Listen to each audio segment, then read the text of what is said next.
Okay. Welcome. So just wanted to welcome, we are doing our raw talk with the sacred masculine, and please share the live as much as you can. If you watch this as a recording on YouTube, please share this particular lives. They're very important. And let's go. We're waiting for them to come on. And here we go.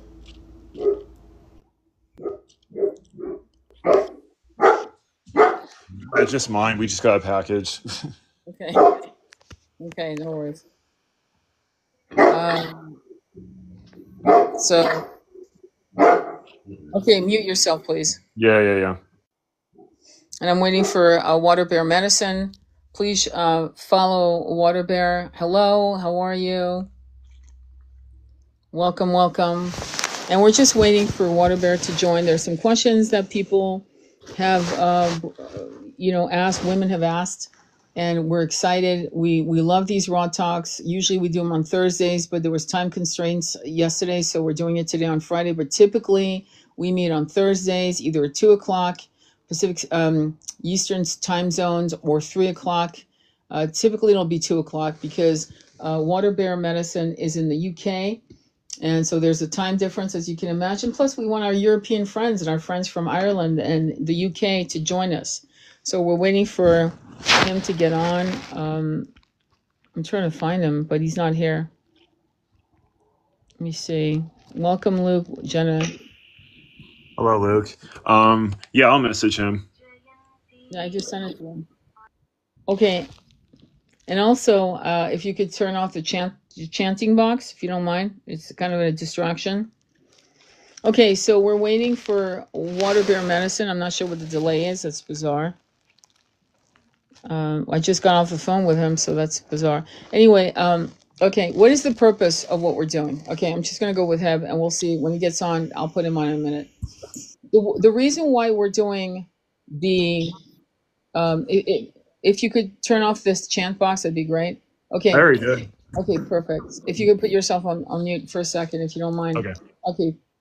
So the reason why we're doing these talks, raw talk with the sacred masculine, divine masculine, and we're going to have more guests coming on, and I'm going to spend more time behind in the shadows, because the problem that I'm seeing with the gender wars, which we have, the red pillars, the gender wars, the feminists who are toxic as fuck,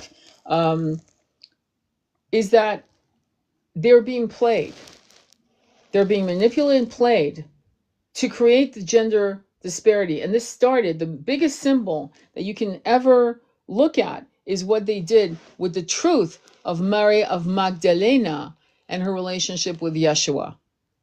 If that doesn't tell you everything, that to denigrate the feminine using patriarchal religious, philosophies to oppress, suppress, demonize the divine feminine, which would strip the divine masculine from his compass, his earth, his enclosure of love.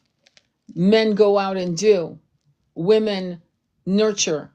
And I'm sorry, if you as a woman get triggered by that, then fucking it's time for you to read a lot of books.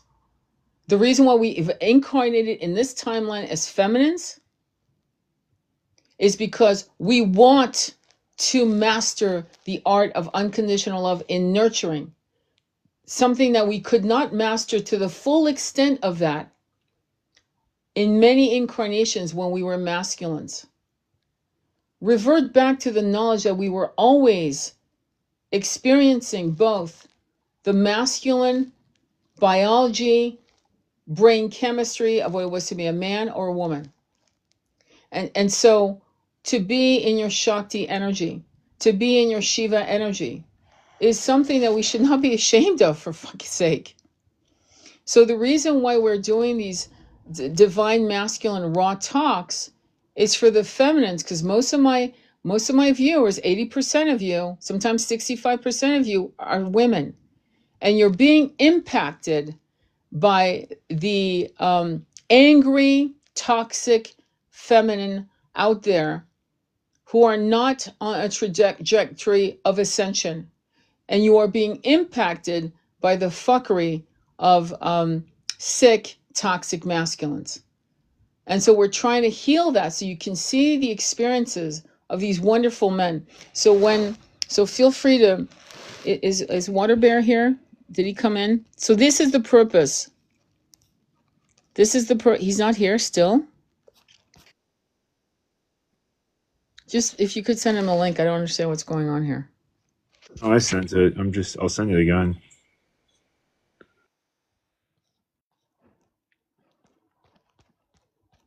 Okay, so that's the purpose. This is the purpose of why we're doing this. And we're going to have more and more guests. I've been working with a beautiful couple, a twin ray couple. They're absolutely a beautiful energy, and they travel all over the country, this country right here, to work with ley lines and crystal astral grids that that surround this planet. It's time for them to leave this country and to go into sacred sites all over the world. It's time. And you will be meeting the divine masculine of the counterpart of this twin ray couple at some point once we arrange it. It's time for us to start bringing in more and more voice in it, and we will. But we wanted to kind of, get our feet kind of wet in the first part of this dialogue between divine masculines and divine feminines. And what does divine mean in the masculine or feminine? Let's define it. And I think also I'd like Water Bear Medicine to define it as well. At some point, I don't know what's the delay, but anyway, I apologize for you waiting. Is the divine feminine and masculine, what flags them as to earn that title, earn it, is that first, they know they're fucked up. Second, they know what they want to heal. Third, they're willing to excavate what they don't know. He's here. He requested. Okay, great. And they are doing the work. Okay, great. You don't have to request. I'm just bringing you as a guest. Perfect. Okay, so that is my definition of the divine masculine and feminine and what makes you earn that title. You are on a healing journey. You're aware of your shadows and your light, and you are humbled by them both. Anyway, welcome, Water Bear. Please follow Water Bear and the Feeling Tarot. Please follow these gentlemen. Welcome, Water Bear. Can we start out with you defining for the people following right now, what the word divine, masculine or feminine, what defines those energies, if you could define it? So, divine masculine really for me means to be in alignment with the best of your intentions. So you're not looking to try and manipulate or control anybody in kind of a maladaptive way. You're not looking out for only your interests. I'm really, the definition of the masculine energy is the father that is the protective provider that holds space for the safety of the family. And so whether it's in your own personality, in your own lives, to look after yourself, the divine masculine energy really is to be self-loving. But as you go outside of yourself, it is to be loving to your community, to hold space and with a loving intention. So you're not looking to control and manipulate people. You're looking to bring the best out of people. You're looking to raise people up to their full potential. The father, the divine masculine, really is to bring the best out in people, to show them their journey to ascension, whether it is in becoming an adult, bringing themselves into parenthood, or raising themselves up to a leader in community. To me, that's what the definition of divine masculine is. I also want to give my definition of divine masculine. The divine masculine, I feel like in my view, is basically a man who's able to be with logic, but at the same time he has the room and sacred space when it comes to empathy.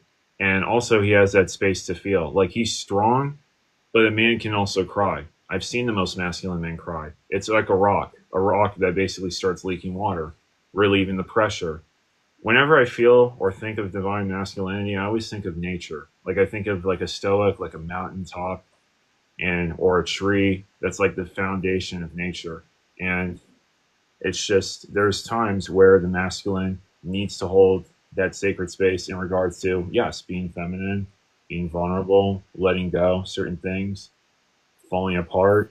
And basically, it's the job. I know we're speaking divine masculine, but it's the job of the divine feminine to be, hey, thank you, and then put the pieces back, and then also at the same time for him to go out again and to also be strong. That's what I feel like divine masculine is. But I also feel like the divine masculine is a person who has completely rejected all of the 3D views of masculinity. Like one of the last ones, not one of the last one I'm working on is money insecurity.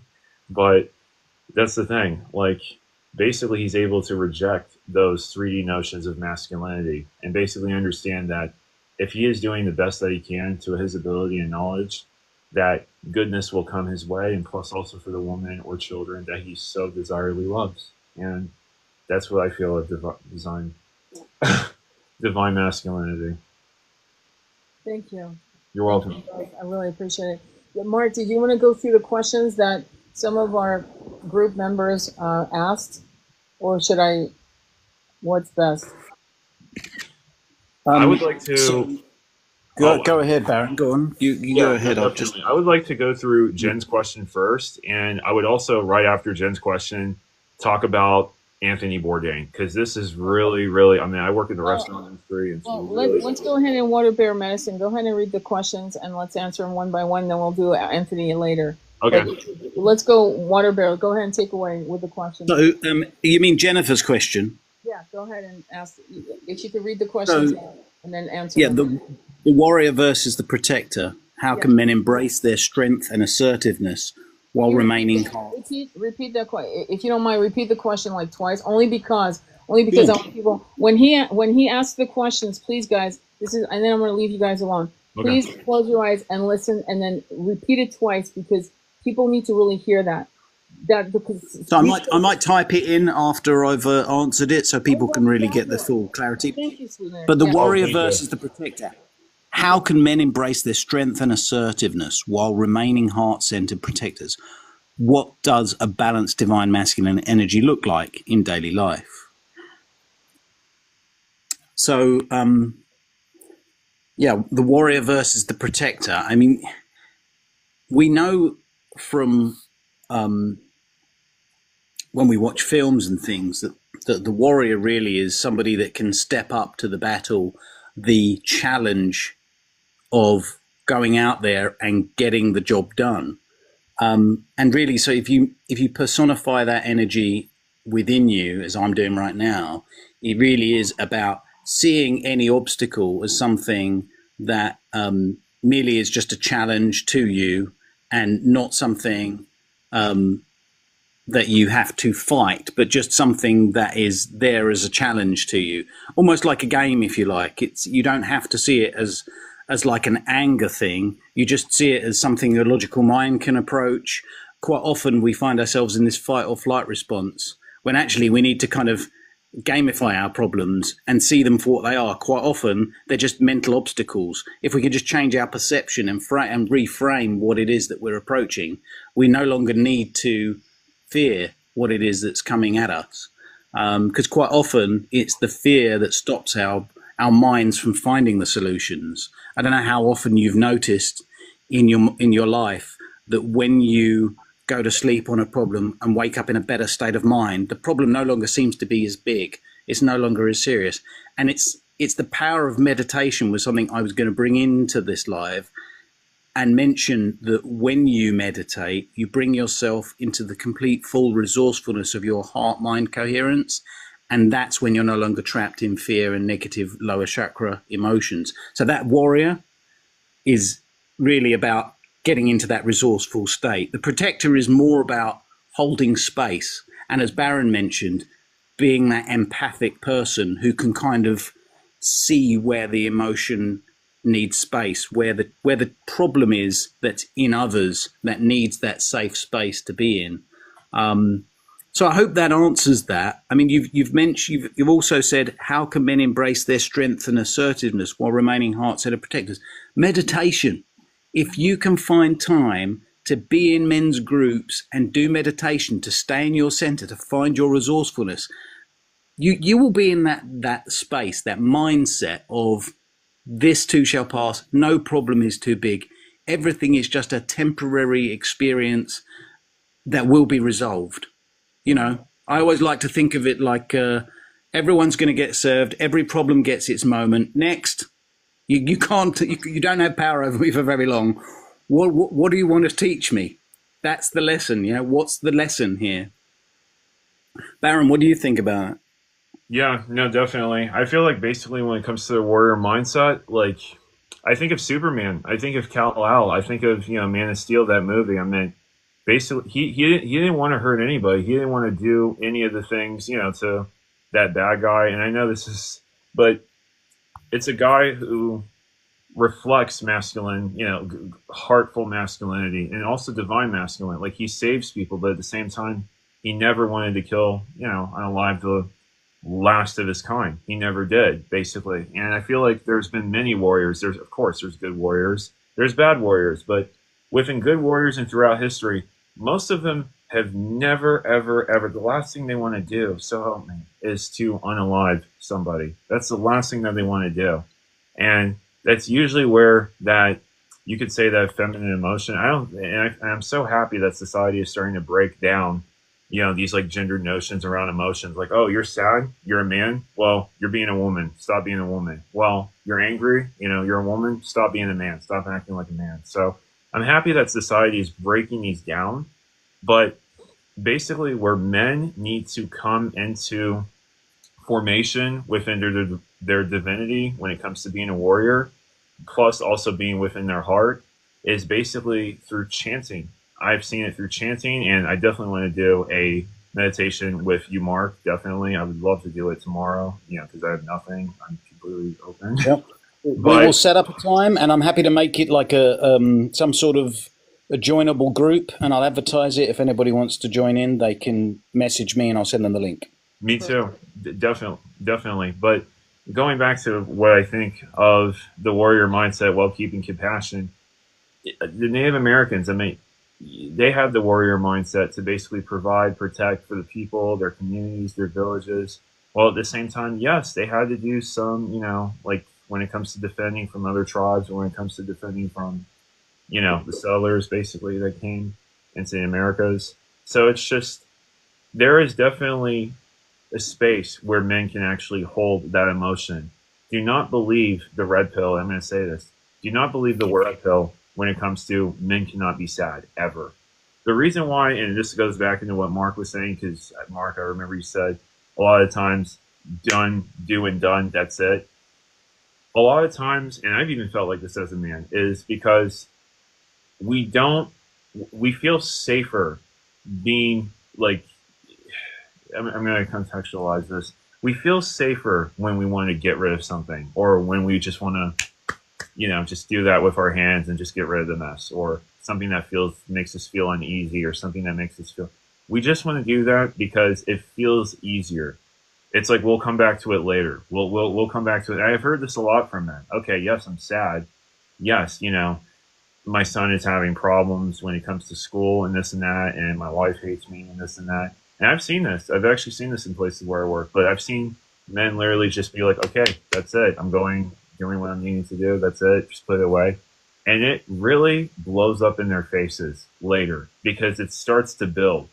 I mean, a lot of times men will forget about it. And that's the whole point. A lot of times men do want to forget about it. But when they forget about it, it becomes something that is subconsciously attacking them at every single angle. They're, with them not even realizing it. And then at the point of where they're vulnerable, that's where it sneaks out and it just attacks them. And they don't know what to do because it's too big. It's too big. Here it is. Just give it over. And that's usually where men lose it when it comes to that. So I believe in chanting and meditation to be very helpful things. And I also know that Water Bear Medicine, Mark, that we're putting a masculine group together. And I've also seen, and I did some research. I actually did some homework on this. of men who have served in the Marines, military, men who have, become lonely because their kids have moved out.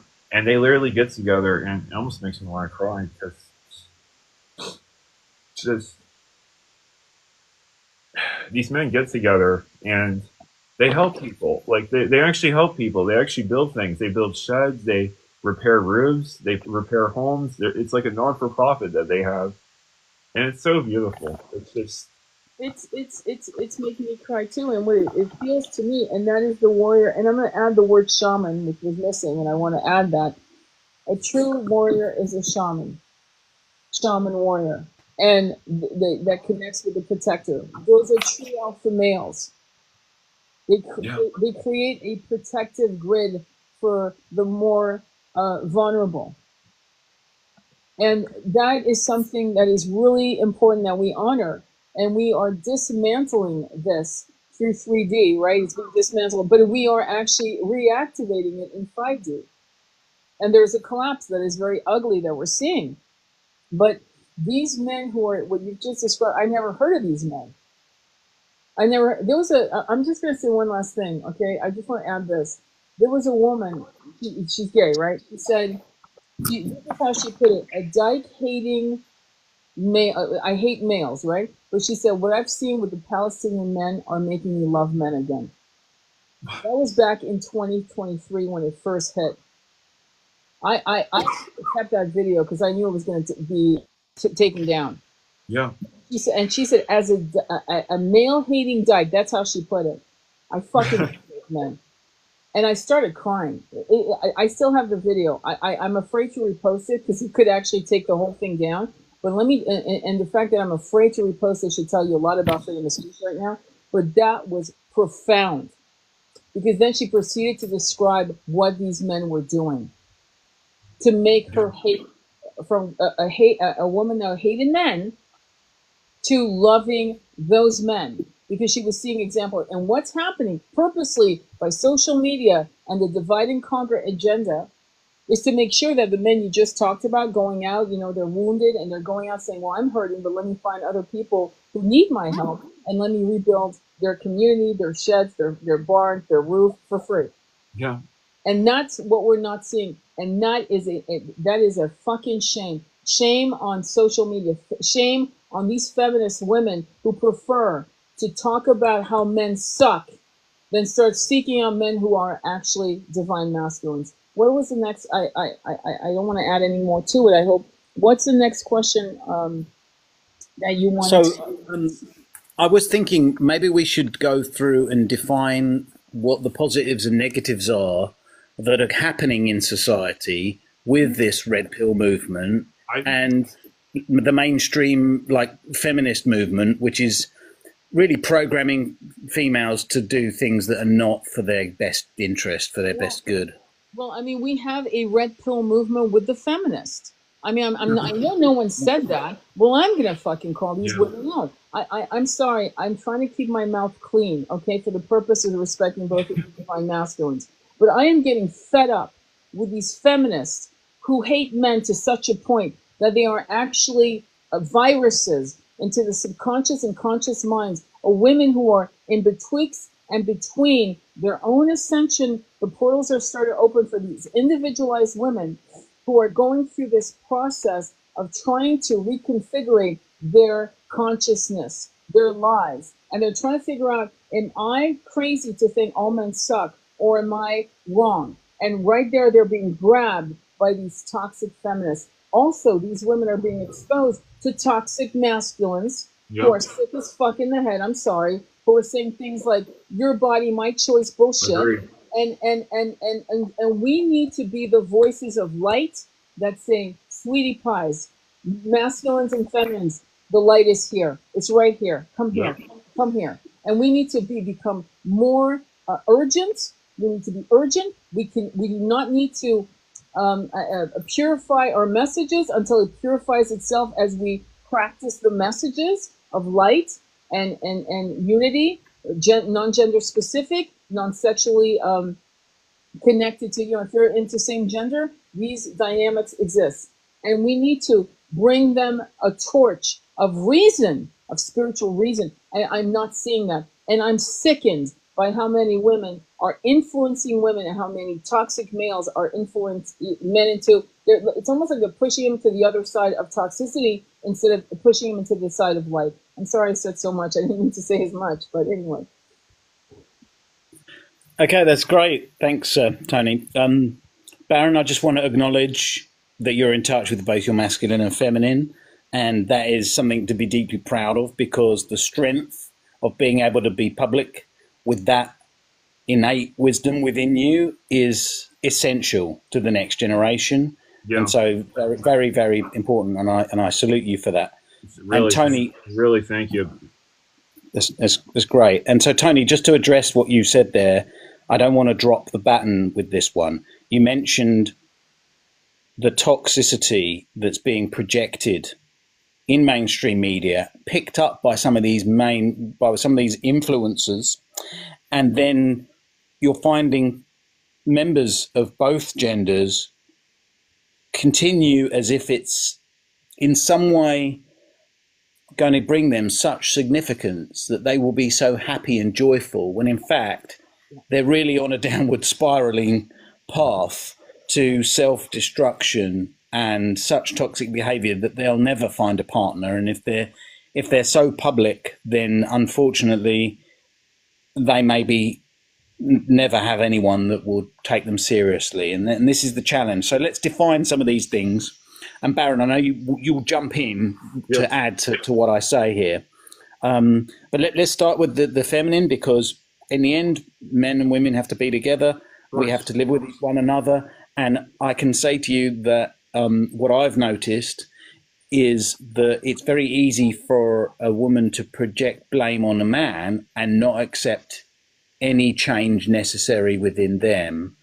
Men both have changes to do. That's true in toxic masculine red pill culture, and there is a positive red pill culture, which, you know, I don't like the label, but ultimately what it means is to seek out women that would be nice, that have good moral values and virtues, and that are not here to take advantage of men. But you see, the negative feminine culture is take advantage of men, look for a man only for his social status and purse, his wallet, money, and use him and then drop him and get the next one. And that is terrible, because what it's doing is it's destroying men as women do that. And it's making, let's call it, the collective dating pool of people feel so hurt and so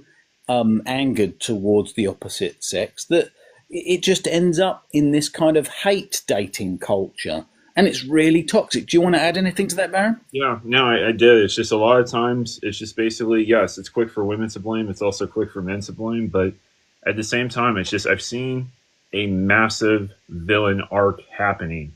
Like, basically, like I've seen a hero arc when it comes to men. Of course, that's basically people who come to live streams like this, or more divine masculines, or masculines who are lost. What behavior characteristics have you noticed in that, Baron? When it comes to the villain masculine, like the dark masculine and the villain arc, a lot of times it's retreat. It's retreat, but it's not retreat in the sense of, it's not fully in the sense of hurt. Like, yes, they are hurt, but at the same time, it's a mask. That's the whole point. It's in the sense of, okay, yeah, I'm going to retreat, ignore women, everything. Don't help a woman. Don't open the door. Don't do this. Don't do that. Damned if you do, damned if you don't, basically. And it even goes into the anti-hero arc, and this is basically where I'd like to place myself as an anti-hero, because a lot of my life, basically, especially when I was younger, like I started out as innocent, of course, when it comes to society, when you're a child, when you go through masculine. But when you grow up, you're exposed to so many toxic traits of masculinity, which are unfortunately commercialized. They're literally commercialized by the media and said, this is good, that is good, this is good. I didn't even know what this was until I was 24 years of age and my mother told me about it. And it was Hooters. I had even no clue what even Hooters was. And I had no clue that people were taking their kids to these things. So it's like, a lot of these like bad villain masculine traits basically have been commercialized and marketed. And the reason why I feel like that there is a shaming from other masculines, like avoidance, yeah, very clear, Rachel. But when it comes to a lot of masculines that are like in that villainous arc, basically, they're shaming like heroes that are like the divine masculines, the heartful masculine. They're shaming people like us because basically, oh no, their establishment is falling apart. And I'm like, of course it's falling apart. I mean, men are unaliving themselves at insane rates. I mean, you have a lot of people on, especially men, on like these psychotropic, you have a lot of these people that go home after going to work. They take a pill or they go to the bar that they're, always go to after work. And that's it. They just rinse and repeat. It's like, of course people are going to be miserable. You're manufacturing misery from sensationalism. And then at the same time, by the establishment, it's basically commercialized. And then, and I'm starting, I feel like this is where 2025, I'm going to stop and I'm going to start to drop the anti-hero arc, because really the anti-hero arc is this. Society is screwed. I need to help my loved ones first. I can't care about what society is. I have to be avoided. And that's where I am sometimes. A lot of times, actually. I can't feel for something, like I know what's happening, but it's just like, it's too much. It's too much. It's too disappointing. And it is disappointing of what's happening. But at the same time, there's a conflict. There's an internal conflict happening when it comes to masculinity right now. An insane, intense strife is happening amongst men. You have the ones that are basically have been hurt, which are obviously, which used to be me, which was why I joined the Red Pill at 14. And yeah, previously it used to be about that very said thing, self-improvement, which it's no longer about. I mean, it's basically turned into feminism for men. I mean, but, in that point is where I go to, where this internal strife is happening is you have the damaged. They're being avoided. They're running because it's safer. It's safer to be in the red. It's safer to be selfish to your own self because of what society and all these toxic things that have been commercialized for all these years. It's extreme. Mark, I'm going to tell you this right now. It is extremely fucking hard to become a divine masculine. It is really hard to let go of a lot of these things. It took me from 14 until the time of right now. It's hard, and that's what I want to tell them. It is going to be hard. Okay, now I want to ask you something. Right now, a lot of the personality that you have chosen to be, because everything we do is a choice because of our beliefs, our behavior, the experiences we have. Ultimately, you have decided to be the way you are. We all do. We all decide to be who we are. Can I say that a lot of what you've decided to be is not, and don't take this as a criticism, it's not because of your personal experiences with other people. It's because of projections that you've allowed yourself to be influenced by. Would you agree that that's mostly true?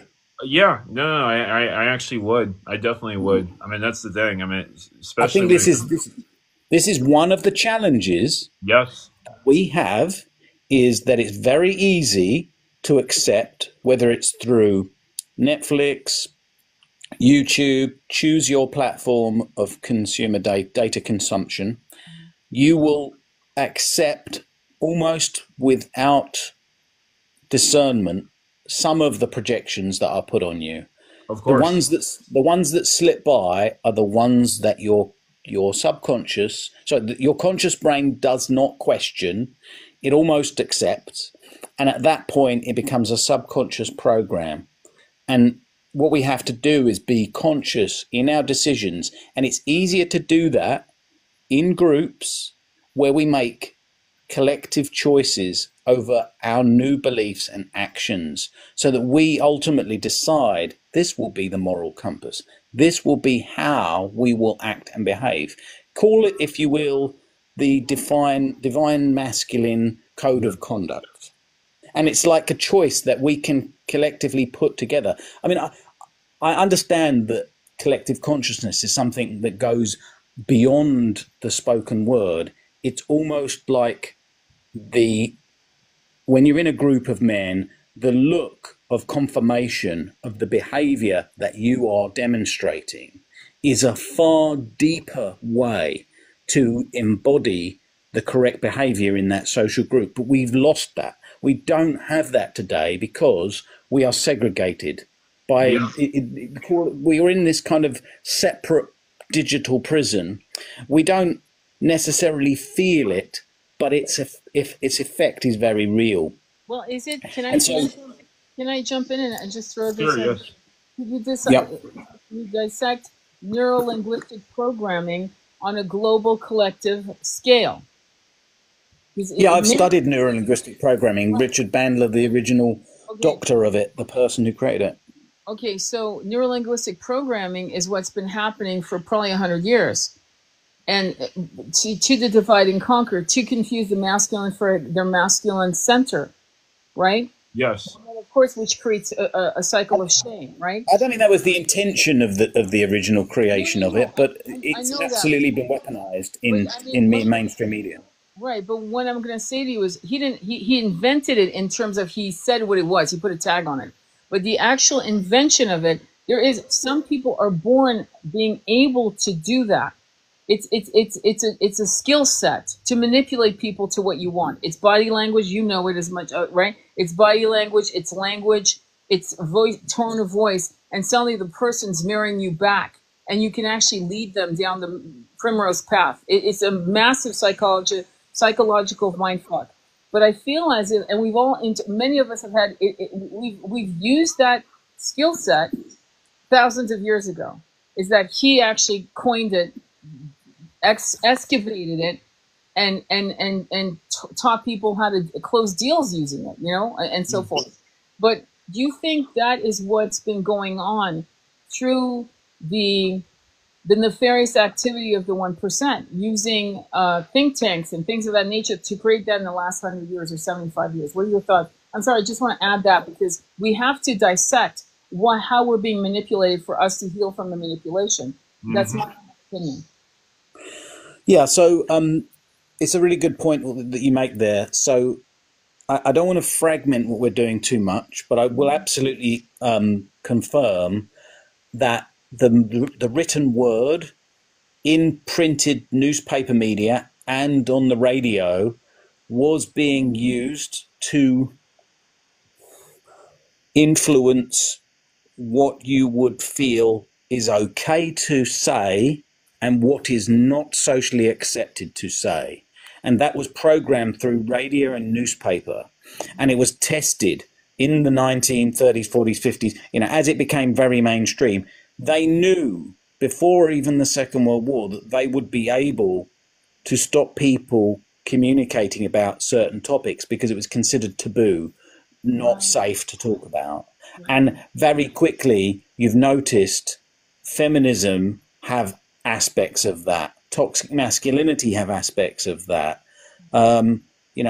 Toxic traits within society that they don't want us to feel safe to communicate on has been very easily put across the media, so that now if you bring up certain words, certain topics, you almost have a built-in level of shame that makes you you actually feel physically uncomfortable in your emotions when you want to talk about these things, because you're concerned that you'll be criticized, that you will be judged because of how you're talking about these things. And that is exactly what we're talking about. When you have that sort of uncomfortable emotion, that will be manipulation. That will be an NLP level of control that's been embedded into the media stories that you're watching. And over repetition of exposure, you will feel more and more suppressed on being able to talk about that particular topic. And the best thing to do is not to use the labels they tell you you can't use. Then you are not trapped, because it's the labels that trap you. I love that. That was a brilliant breakdown of that, because I feel like that's part of it. It absolutely is. If you want to talk about people that are treating young people badly in abusive ways, nobody has a mental barrier to hearing that, because I didn't use any label that would trigger you. No. Yeah. See what I'm saying? So look, let's get back to our you know, the divine masculine conversation that we're talking about. So I want to address what Rachel said, and if there's anything that you feel that I need to be bringing up again, let me know. Rachel mentioned like avoidance, Yeah. and so what she meant was how do you spot, how do you protect yourself from men that are avoidant, that don't necessarily appear to be in the beginning? And you may not particularly like the answer that I'm going to give you, but I can tell you that if you want a long-term successful relationship with a man that is emotionally connected to his heart, that will give you a long-term secure relationship in a loving partnership, you can't give it up too quickly. You've got to allow time. You've got to walk around holding hands. You've got to, you know, give each other space emotionally to connect with each other, and space apart to live your lives. And if they choose to be with somebody and not with you, they're not for you. And No. if you choose to move on and not give the relationship time to emotionally develop a bond, you're not. So bonding is something that takes time. It requires emotional safety. It requires trust, and you don't get trust overnight. It takes time to develop that trust. Now, if you want to know if you are with an avoidant person, you need to give them time to open up and time to demonstrate to you that they if they make you feel unsafe and you don't feel like you can communicate with them honestly and openly, and then they separate themselves for you and you're concerned about how they're feeling, you need to be able to say that in a message. And if they're not reassuring you, No. I can tell you it's a good chance you may need to give them a little bit of an opportunity to realize that that's how you feel, that you're not allowing me, I'm feeling insecure, I'm feeling unsafe, I wanted to tell you how I felt, you're making me feel like I don't know how you feel, and that's making me feel unsafe. It's so important that you get the opportunity to at least explain that, because once you do, you give them the realization that's how you feel. Then if there's not that reciprocity going on, maybe they're not the emotional sensitive person that you need, that you hope that they would be for you. I hope Well, that helps. that's the thing. I mean, when it comes to avoidance, like there's two kinds of avoidance. There's psychopaths where it's like, okay, they're just born, or maybe they have some tendencies, and then there's people that are avoidant to where they're emotionally avoidant and plus avoidant, because the reason why is because subconsciously it's repulsive. Sometimes it can even be physically repulsive because they've went through too much. Again, it's running away. That's what it is. Usually when it's being avoidant, it's something where it's running away. It's something where it's too much. That behavior, that sound, or anything, it's just too much. And that's a lot of the times why, again, like people will be avoidant. They will run away from that said thing. I mean, you need to give them time. Yes, of course. And just like Mark said, if they're not willing to, then, you know, in regards, that's not your partner. So yeah, like that's basically what I wanted to add on what Mark was saying. And let me add what I say to my clients, because this is really important, okay? Sure. You said don't message them. This is not something you message. You pick up the fucking phone, Yep. do FaceTime, number one. And number two, they're avoidant, so they don't pick up the phone. You go to voicemail. At that point, you leave them a voice note, not a text, a voice note. Why? Because if it's a twin flame or a high-level soulmate, but in particular twin flame, right, or twin ray, they will hear the vibrational tone of your voice, which will breach their monkey mind affect in this particular incarnation. It will go right through and pierce into their heart. It will be hard to avoid. If it's a basic soulmate, there's karma, there's this and that. I'd still suggest it, but it will not be as potent at all as when the nectar of your voice is heard on a voice note.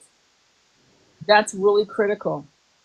But the first point is they need to see your face. You need to see their face, and they'll see the vulnerability in your eyes, and you'll see it in theirs. And that's when the wall, the egoic wall, starts crumbling, implodes.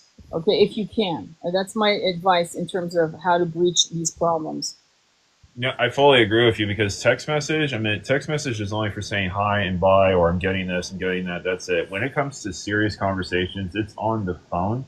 And even when it comes to on the phone, I'm against that. I'm like face to face, literally. It's very, very important to Well, break down that exhaustion wall. I call it the exhaustion wall because you can see it within their eyes and basically within their facial expressions. I think and Jennifer says, what would you say to those who believe they have nothing to offer in a relationship? Mark, take it away. I was going to ask, did you mean low self-esteem? And obviously, Yes. it seems to be a protected belief from the person to you that they don't feel they have what you want.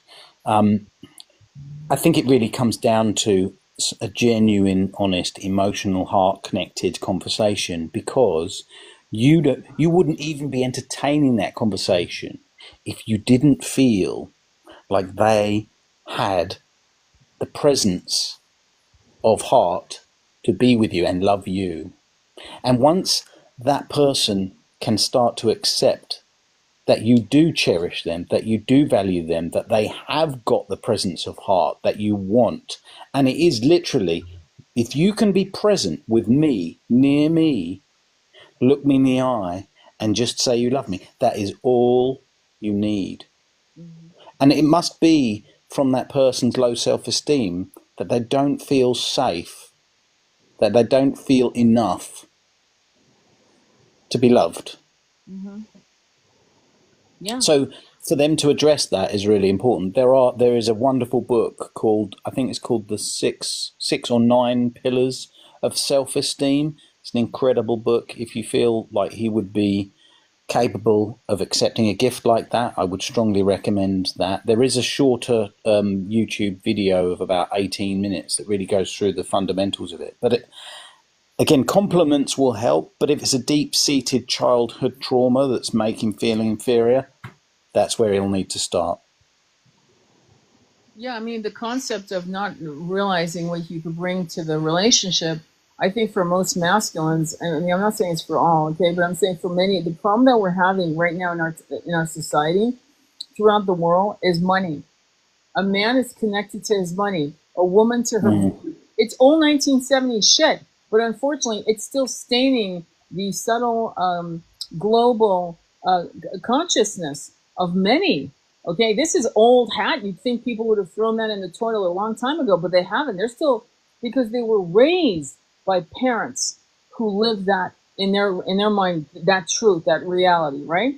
And now we're realizing, and thank God for the young generations being born, because they are kicking down doors going, yeah, that's not my rule, that's your rule. No, that's not what I'm going to do. I don't believe in that anymore. So there's a lot of rebelliousness for the right direction, that's for damn sure. But what I am finding is that though most of you know this is wrong, the reality is that we are still under the banner of these toxic belief systems that make you feel as if I am not worthy, I'm not bringing shit to the relationship.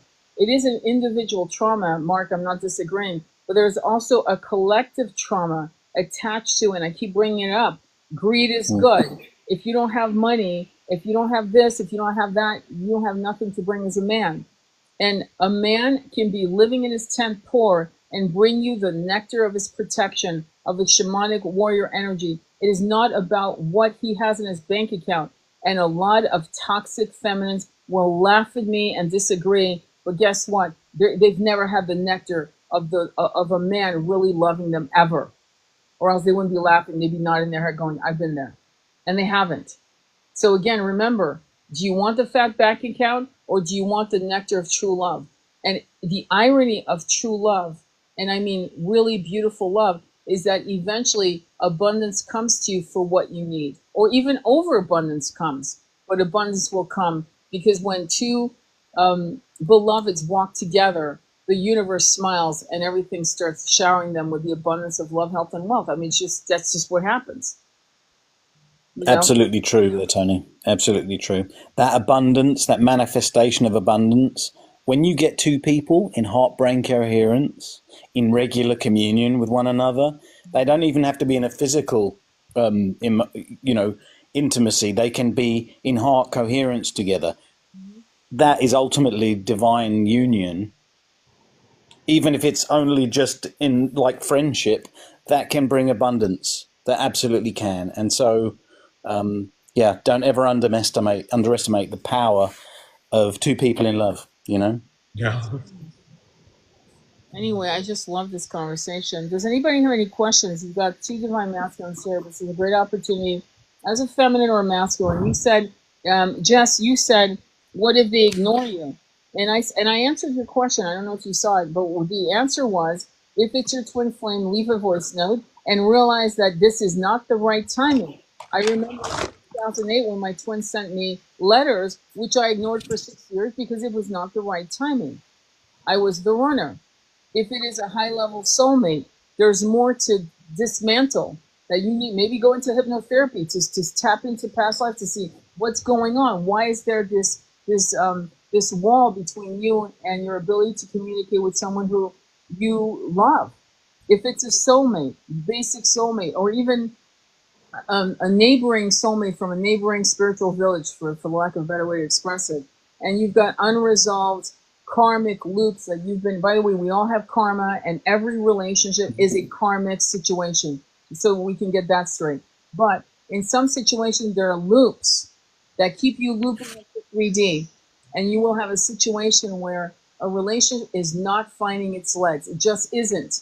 And you are being asked to ask yourself why you need them so badly that you can't be enough unto yourself. By the way, that truth translates into twin flames as well. You have to get to a point where you're enough unto yourself and that you trust the universe. In this life, then the next, I surrender. In this life or the next, I surrender. I am not going to put myself in stagnation waiting for my twin, my soulmate, this person I'm into to come back. I'm going to continue living my life. I got a job offer in Portugal. I'm fucking going. I'm fucking going. Oh, I'm going to leave my village where my twin, my lover lives. Yeah, go. Go live your life. And when it is time for the timing, when the portals open for the timing of your union, it will open. It will open, or you will meet someone else that you have unfinished, unresolved trauma, drama, karma, and that will play itself out. You got to live your life, man. You can't just sit and wait for this person to come. In the twin flame dynamics, this is particularly difficult. It is particularly painful. That's why most of us get completely decimated by the dark night of the soul, which many people actually literally don't survive, literally. But when you come through and out of the dark night of the soul, my God, if you're not in it to yourself, you need to do more work with a hypnotherapist and a spiritual life coach. Not, that's my opinion. Anything that you want to add, Mark? Or Well, I mean, you're talking about many different things there, but I think that the key thing is don't ignore the fact that everything happens for a reason. And if you let yourself be trapped in trauma over an experience, it has the potential to stop you moving on in your life, and ultimately you can end up in perpetual suffering. And you need to hear that partly the reason that Baron and I and Tony have started this is because building groups of people that want to get past their trauma that's keeping them stuck and be free to live their lives in the best emotional state they can, to attract a partner that they can live in heartbrain coherence love with. And I know that sounds a bit cliched at this point, but I want to address that. So Jennifer mentioned, what's the difference between heart and brain coherence? So this is probably the best definition that I can come up with. When your beliefs over how you feel match how you feel, then therefore the brain is in agreement with the heart. And you're not in a chaotic mindset. You're in a peaceful, loving, rested mind. And the heart can be in the same space. That heart-brain coherence really means same frequency. It means my brain agrees with my heart agrees with my brain. There is no blockages there. If you can imagine, you have these 7 chakras, right? Each one of these is an energy center in your body. Now, I can very clearly demonstrate, even if you don't believe in these sorts of things, you know when you feel love, you know when you feel peace, you know when you feel aroused, you know when you feel safe. The sacral is safety. And when each one of these energy centers is in coherence, is in peace, is in harmony, you will be able to have some of the most amazing transcendental meditative experiences. And not only that, you will feel the deepest amount of divine connection and love you can possibly feel. I hope that helps you to understand what heart-brain coherence is. I feel as if this is really when you ultimately have mastered the monkey mind. But in the beginning, True. of this journey, the most important thing you want to actually listen to is your heart, because your monkey brain, aka brain, is fucking with your your fucking reality. It's fucking with filtering the truth and lies and this, and it's a white noise of bullshit. So the Yeah. first thing you have to do in this, because what Mark is saying is absolutely 100%. Well, what I'm talking about and who I'm talking to is those of you who have not mastered that. So what's happened in step one is that you need to descend from your monkey mind right into your brain and play games. So one of the things I teach clients, and I'll say, ask a question, a basic question, and feel it in your heart. And if your heart is light, it's yes. If it's dense and low, it's no. If there's no answer, there are two reasons why there's no answer. One, it's more information needs to be discovered, or two, you don't have heart coherence at all, period, and you have to work on it. And so, but once you master the heart chakra and you can hear it speak to you above the white noise, chaotic monkey mind, then the alignment of the brain and the heart will be congruent, as what Jennifer was asking. But Mark is 100% correct. That's ultimately a blissful state. But phase one, because I don't want to make people get depressed going, well, I don't fucking get it. That's the phase one is what I've just described. Does that make sense? So I have gone through all of the Joe Dispenza's books and done his progressive meditative program. I've done lots of other meditative programs and done yoga since I was about 18, and which is more years than I care to mention. But anyway, I will say that developing a peaceful mind it can be really difficult if you are an overthinker. And probably the first thing that I would say that was helpful to me was to just observe the thoughts. If you can't get into a peaceful heart state because your brain is overthinking, you need to allow the thoughts to come in and out of your mind without you answering them. And at first, you won't be able to. Your brain will want to answer every question that comes into your mind. But when you can just say, I will not for the next 10 minutes or half an hour, I will not answer these questions. And if your brain is making it very uncomfortable for you, write down that question and wait for the next question to come up. Eventually, you will stop having to write down those questions, and the time between the questions will grow.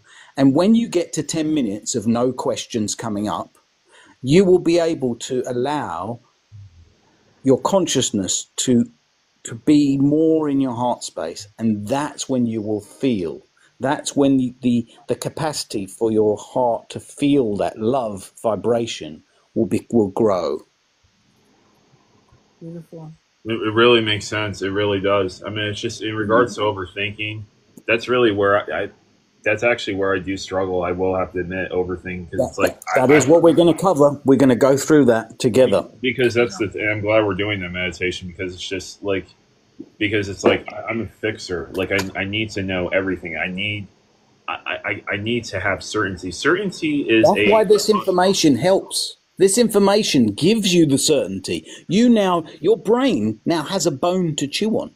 It's like, don't think of a question. Okay, I thought of a question. Right, I'm going to write that stuff down. Now I need to give myself, Yes. No, definitely. Like, I mean, I feel like the certainty is also, though, a blanket. It's like a blanket that basically coddles you. I mean, it's the sense of knowing. It's the predictability. The predictability is what brings the safety, and plus also the certainty. Uncertainty and unpredictability brings this lack of scarcity. My mistake. This scarcity when it comes to feeling safe. It brings this lack of feeling mentally safe because you're not in the know.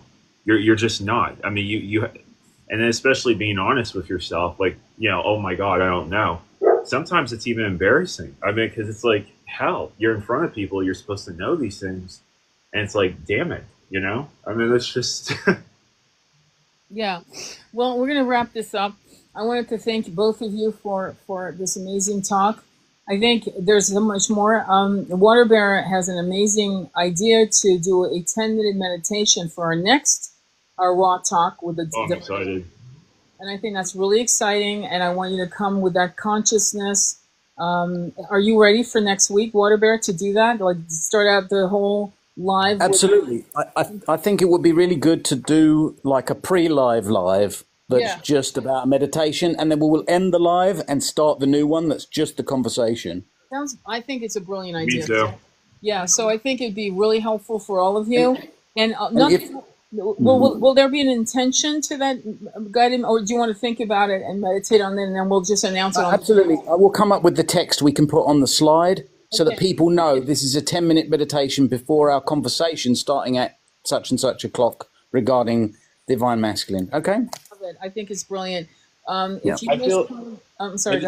I just wanted to say, I feel like our intention during the meditation should be to let go, because that's the thing. It's basically to let go. It's basically to put our faith within the universe, because usually when that sense of uncertainty happens, that's where we actually do have to surrender. We actually do have to surrender to the universe, and then it becomes hard. So basically, I feel like we should do the meditation on that. What would you say on that? If anybody wants to crystallize that into something that's maybe a little bit more solid to hold on to, because the word surrender might just feel like I'm not in control.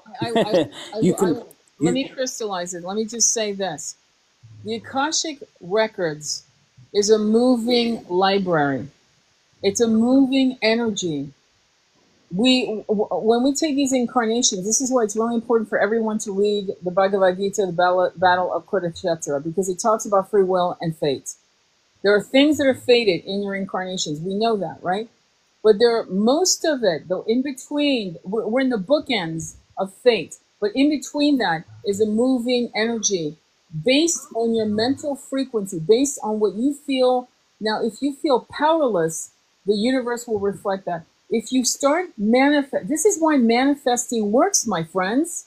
It works because you have a choice to either manifest the house, the community, the situation of your dreams, or not. There is an open portal for you to say yes to this by intentionally manifesting it, or going into your place of despair and doing nothing, hence nothing happens. And that's something I want you to all to meditate on today, because then it'll make sense. And that's why when you drop your body and you meet with your guides, they say to you, well, you could have done this, you could have done that, you could have done that. Well, no shit, because there were pockets of open, voided energies where you could have decided, or you could decide on, I want to build a community. I'm going to go to Scotland and tour 9 people and teach people how to do ley lines and shit like that, which I'm actually talking about someone who's planning on doing that, their twin rays. And that's really fun. This is my point. This is why there's no uncertainty. The only thing that's fucking with your head is your monkey mind. And this is why chanting trains it to shut up. We need it to shut up so we can hear our soul, we can see our divine guiding team on the other side of the veils, and on and on and on. Any rebuttals on that? Any ideas before we log off? I want to thank you both for being such amazing men. Thank you, everybody. I love it, Tony. You're setting the intention to the universe of what you most wish to receive that would be beneficial in your life, and with faith and love, release it into the universe, and then set your meditation up and be as empty-minded as you can with that intention. You can follow back your mind and your heart to that intention. Thank you. I have tears in my eyes of gratitude. Tears of gratitude. Thank you so much, both of you. We'll see you next week at 2 p.m. Eastern Standard Time. I believe it's 7 o'clock in the UK. on Thursday. Namaste. Much love to all of you. Thank Be you. well.